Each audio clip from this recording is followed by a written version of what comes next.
वळण सरोज कुमार मिठारी यांचं आत्मकथन भाग 12वा. ठरल्या दिवशी पाहुणे घरी आले. बहिणीला पसंत केले. त्यांनी मुलगा निर्व्यसनी आहे, घरचे सगळे चांगले आहे असे सांगितले. पण त्यांची लग्नाची घाई आईला मान्य नव्हती. अखेर भावकी पाहुणे यांना घेऊन आम्ही मुळाच्या गावी गेलो. त्यांनी सगळे वैभव दाखवले. पण सोबत आलेल्या हेरले आणि मोरेवाडीच्या मावशांनी विचारले, हे सगळं तुम्ही दाखवताय खरं, पण यात मुलाचं काय आहे? त्याच्या नावावर काय आहे ते दाखवा. असे व्यावहारिक आणि योग्य प्रश्न त्यांनी उपस्थित केले. तेव्हा मात्र थोडे तणावाचे वातावरण निर्माण झाले. मावशांचा प्रश्न बरोबर होता, कारण त्यांच्या भाचीची म्हणजे माझ्या आईची अशीच फसवणूक झाली होती आणि त्यांच्या थोरल्या बहिणीच्या म्हणजे माझ्या आजीच्या पदरातही असाच धोंडा पडला होता. तशी वेळ पुढे माझ्या बहिणीवर येऊ नये असे त्यांचे मत होते. अखेर मध्यस्थ त्यांची समजूत काढण्यात यशस्वी ठरले आणि 3 दिवसात लग्न ठरले. घरी तयारी सुरू झाली. सुळकुडची मामी, चंदूरची मावशी असे सगळे पाहुणे गावाकडे जमले. भिकाजी मगदूम, सर्जेराव यांना घेऊन इतर पाहुण्यांना निमंत्रण द्यायला गेलो. सर्व भावकी लग्नासाठी झटत होती. हवी ती तयारी करत होती.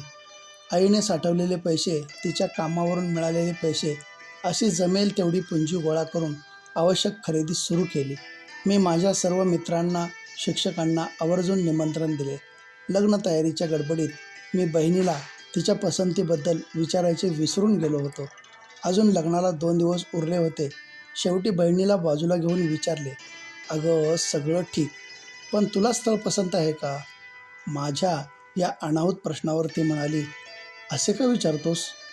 मी म्हटले, तुला पसंत नसेल तर आजही आपण लग्न थांबवू शकतो. खरे तर ती नुकतीच 10वी झाली होती. योग्य अयोग्य निवडण्याचे तिचे वयच नव्हते. तरी ती म्हणाली, दादा आज ना उद्या लग्न तर करावेच लागेल. स्थळ मुलगा चांगला वाटतोय आणि तू आहेसच की सोबत. मी कशाला घाबरू? आपण कसे दिवस काढतोय तुला माहीत आहे. आई अजून किती दिवस राबणार सांग? पप्पांना काय या गोष्टींशी देणं घेणंच नसतं.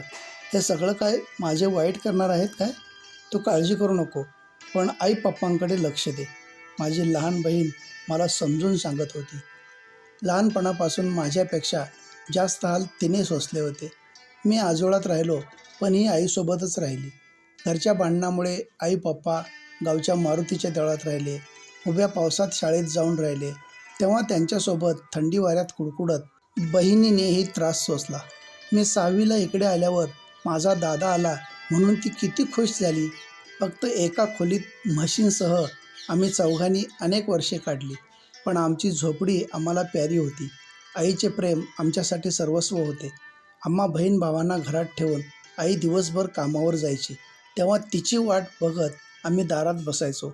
इंडोकाउंट मिलच्या बांधकामावर आई मजुरीला जायची. तेव्हा एकदा तिच्या अंगावर वरच्या मजल्याचा स्लॅब कोसळला होता. त्यावेळी आम्ही दोघेही हादरलो होतो. पुढे अनेक दिवस आईच्या हातात काम नव्हते. घरात उपासमार सुरू होती. सौंदतीच्या यल्लमाच्या नावाने आई घरोघर जाऊन जोगवा मागून आणायची आणि त्यावर वेळ मारून न्यायची. शिळी भाकरी चहातून बुडवून खाल्ली तर कधी पारड्यातील चिंचेच्या झाडाचा पाला खाऊन ढेकर दिला. पण कोणाच्या दारात आईने आम्हाला जाऊ दिले नाही. या सगळ्या संकटांची होरपळ सोसलेली माझी बहीण आता मोठी झाली होती. लग्नाची जुळवाजुळव करताना पैसे कमी पडू लागले. तेव्हा माझा हक्काचा मित्र उदयकडे पैसे मागायला गेलो.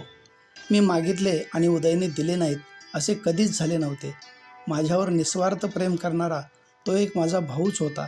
बहिणीचे लग्न ठरल्याचे ऐकून उदय खुश झाला. पण आता माझ्याकडे पैसे नाहीत. सरोज माफ कर, मी काहीच मदत करू शकत नाही असे त्याने सांगितले. मीही चिंतेत पडलो. उदयने अशी प्रथमच असमर्थता दर्शवली होती. त्याच्याही काही अडचणी होत्या. एवढ्यात तो बोलला, सरोज ही माझ्या गळ्यातली चेन घे. म्हणत त्याने ती चेन काढून सरळ माझ्या हातात ठेवली. लग्न माझ्या बहिणीचे आहे. ही चेन सोनाराकडे देऊन तुला मिळतील तेवढे पैसे घे. श्रीमंती अनेकांकडे असते, पण औदार्य रक्तातच असावे लागते. उदयने आपल्या श्रीमंतीमुळे नव्हे तर त्याच्या औदार्याने माझ्यासारखे अनेक मित्र जोडले होते. जमेल तसा हातभार लावून तो अनेकांच्या सुखदुःखात सहभागी होत असे. उदय, आजपर्यंत तू प्रत्येक वेळी मला मदत करत आलास. सख्या भावाने केले नसते इतके तू माझ्यासाठी केलेस. आणि आज तुझी अडचण असताना तुझी चेन घेऊन मी पैसे वापरण्याचे धाडस करू शकत नाही, असे म्हणून नम्रपणे त्याला चेन परत करत विनंती केली. तू लग्नात मात्र उपस्थित राहिले पाहिजेस, हा माझा हट्ट समज. नंतर चुलत चुलते असलेल्या अर्जुन नानांकडून 2 गुंठे जमिनीच्या बदल्यात पैसे उपलब्ध केले. नाना तयार नव्हते. पैसे कधी जमेल तेव्हा द्या, जमीन कशाला विकता, असे म्हणत होते. पण पैसे परत करायला जमतील असे वाटत नव्हते. त्यामुळे आईने जमिनीवरच पैसे घेतले. मुलाकडे लग्न चांगल्या पद्धतीने पार पडले. उदयसह सर्व पाहुणे, भावकी, माझे कॉलेजचे मित्र, शिक्षक लग्नाला आले. बहीण तिच्या नव्या घरात गेली. 12वी परीक्षेचा निकाल लागण्यास अजून खूप वेळ होता. मे महिन्याचा शेवटचा आठवडा सुरू झाला. लक्ष फक्त निकालाकडे लागून राहिले होते. एकदाची निकालाची तारीख जाहीर झाली तशी काळजात धडधड सुरू झाली. बहिणीसह घरातही सर्वांना उत्सुकता होती. दाजींनी तर आज सायकलने जाऊ नको म्हणून त्यांची एक रिक्षा आणि ड्रायव्हर माझ्यासाठी पाठवून दिला. निकाल काय लागणार आणि कसा लागणार याची उत्कंठा दाटून आली. कारण माझा येथून पुढचा सगळा प्रवास आजच्या निकालावरच अवलंबून होता. पुन्हा मागचा MIDCचा रस्ता की पुढचे ध्येय, यात नक्की काय वळण मिळणार हे आज कळणार होते. कॉलेजमध्ये दुपारी 3 वाजता निकाल मिळणार होता. जवळपास 2 महिन्यांनी कॉलेजमध्ये जात होतो. मी गेटमधून आत जात नाही तोच एक मोठा आश्चर्याचा धक्का मला बसला. कॉलेजच्या स्वागत कमानीजवळच्या फलकावर परीक्षेतील देदीप्यमान यशाबद्दल भल्या मोठ्या सुंदर अक्षरात माझे नाव लिहून प्राचार्य व सर्व शिक्षकांनी अभिनंदन केले होते. सरोजकुमार सदाशिव मिठारी, 12वी परीक्षेत संरक्षणशास्त्र विषयात 100 पैकी 98 गुण मिळवून बोर्डात प्रथम. 11वीत ज्याने पहिला नंबर काढला होता त्या विजय पाटील वरंगे या माझ्या मित्राने 12वीतही वर्गात प्रथम क्रमांक पटकावला होता. तर माझा 72% गुण मिळवून वर्गात दुसरा नंबर आला होता. आमची 11वीतील क्रमवारी 12वीतही तशीच राहिली. या गोष्टीचा मलाही खूप आनंद झाला. माझ्या आजपर्यंतच्या कष्टाला यश मिळाले. 70%वर गुण, संरक्षणशास्त्र विषयात प्रथम, हे स्वप्न सत्यात उतरले होते. परिस्थितीमुळे शिक्षणाच्या प्रवाहात दूर फेकला गेलेला मी आज गुणवत्ता यादीत आलो होतो. मलाच अभिमान वाटू लागला. कार्यालयाकडे निघालो तोच कदम सर आले. त्यांनी तर चक्क मिठीच मारली. शाब्बास मिठारी, तुझ्या रेकॉर्डच्या आसपासही कुठला विद्यार्थी नाही, कॉलेजचं नाव केलंस बघ, असे म्हणत सर स्वतःचे आनंद अश्रू पुसत होते. करड्या शिस्तीतले, ज्यांचा नुसता आवाज आला तरी मुले घाबरून जायची, ते सर आज भावनाविवश झाले होते. मी पेढे आणायचे विसरलो होतो, पण माझ्या वतीने सरच सर्वांना पेढे वाटत होते. सर, तुम्ही पाठीशी होता म्हणून हे शक्य झाले, असे म्हणून मी सरांचे पाय धरले. सरांनी पेढा भरविला. साळोखे सरांनी अभिनंदन करत निकालपत्र माझ्या हाती दिले. सगळे शिक्षक खुश होते. भूगोलामध्ये 100 पैकी 86 गुण मिळाले होते. 4 गुणांनी या विषयातील बोर्डातील नंबर हुकला होता. तरी पण गोसावी सर नेहमीप्रमाणे आनंदी होते.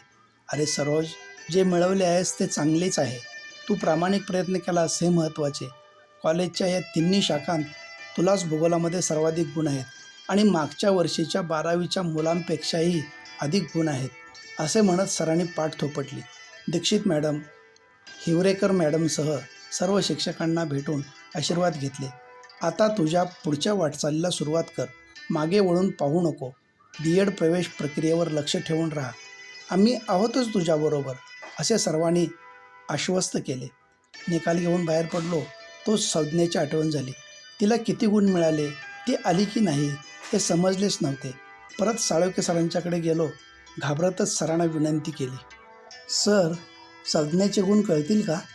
तर सरांनी विलंब न लावता सांगितले की अरे, तिलाही चांगले गुण मिळाले आहेत. आत्ताच तिचे मामा येऊन गेलेत, अजून खालीच असतील बघ. संज्ञेचे मामा खालीच कोणाशी तरी बोलत थांबले होते. मला वाटले संज्ञाही सोबत असेल, पण ते एकटेच दिसले. मला पाहताच तेच सरळ माझ्याकडे आले.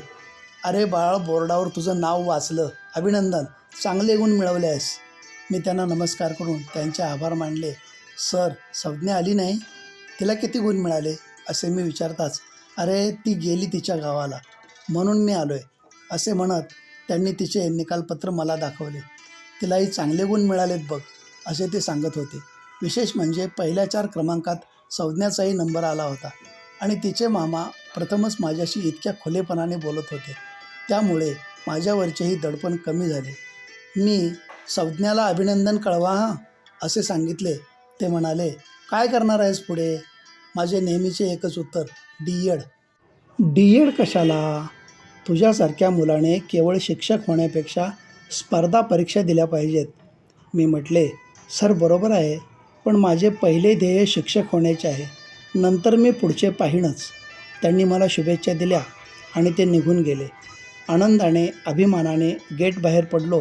पुन्हा एकदा कॉलेजकडे पाहत हात जोडले आणि रिक्षातून थेट शिक्षण उपसंचालक उज्ज्वलादेवी पाटील यांना कार्यालयात भेटायला गेलो.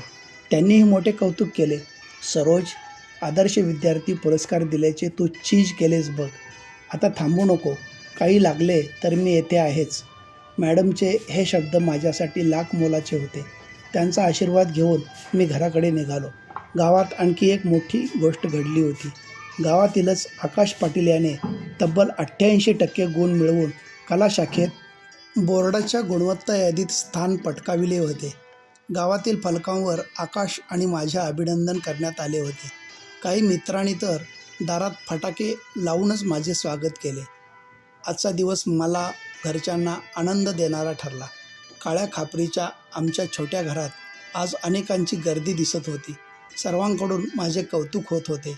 दुसऱ्या दिवशी माझ्या हायस्कूलचे मुख्याध्यापक Patil sir, Jadhav sir, Warke sir, Londhe sir, L D Patil sir, Kothawale sir यांनीही अभिनंदन केले. पुढे हायस्कूलचे संस्थापक M S Patil, Ganpatrao Sankpal, T K Patil, Vasantrao Sutar, Prakash Mithari, Namdev Mhakave, Arun Patil यांनी जाहीर सत्कार करून मला प्रोत्साहन दिले. कॉलेजमध्येही जिल्हा परिषदेचे तत्कालीन अध्यक्ष रामचंद्र गुरव, अर्थसमिती सभापती अमरसिंह पाटील, शिक्षण अधिकारी सर्जेराव जाधव आदींच्या हस्ते पुन्हा गौरव झाला. भाग 12 समाप्त. धन्यवाद.